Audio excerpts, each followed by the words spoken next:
2024 ஆண்டுகளுக்கு முன்பாக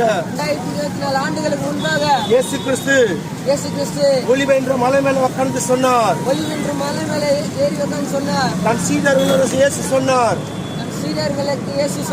சீடர்கள் கேட்டார்கள், இயேசுவே உம்முடைய வருகைக்கும் இந்த உலகத்துக்கு அடையாளம் என்னன்னு கேட்டாங்க. அப்போது இயேசு சொன்னார். இயேசு சொன்ன வார்த்தைகள் பயங்கரமான வார்த்தைகள். உங்களுடைய இருதயம் கலங்காம இருப்பதாக. மனிதர்கள் இருதயம் சோர்ந்து போகுமா அப்படின்னு சொன்னா நாட்டுக்கு யுத்தங்கள் நடக்கும். பஞ்சங்கள் உருவாகும். ஜனத்துக்கு விரோதமா ஜனங்கள் எழும்புவார்கள். எந்த சைடு திரும்பினாலும் பாவங்கள், எந்த சைடு திரும்பினாலும் அழிவுகள். மனிதர்கள் காலத்துக்கு முன்பாக மறிக்கிறது. ஒரு கொடூரமான அழிவுகள் இந்த பூமியில் சம்பவித்துக் கொண்டிருக்கிறது. ஒரு கொடூரமான அழிவுகள் இந்த பூமியை சம்பவித்துக் கொண்டிருக்கிறது. இயேசு வரப்போகிறார். அதுதான் அதோட அர்த்தமே.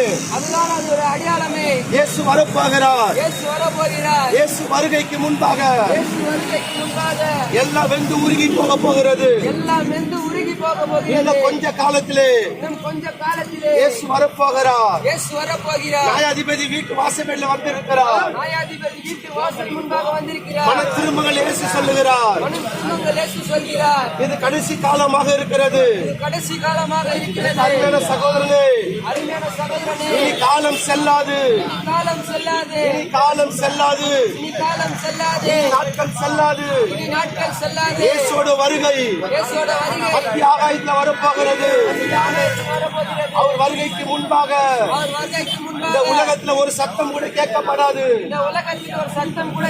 இயேசுவின் சத்தம் மட்டும் தான் கேட்கும். முழங்கால் யாவும் அடங்கும். நாவுகள் யாவும் அறிக்கை செய்யும். இயேசுவே ஆண்டவர் என்று அறிக்கை செய்வார்கள். நாட்கள் வரதான் போகிறது. இயேசுவே ஆண்டவர் என்று நாட்கள் வரப்போகிறது. அறிக்கை செய்யக்கூடிய நாட்கள் வரப்போகிறது. அந்த நாட்கள் வெகு தொலைவில் இல்லை.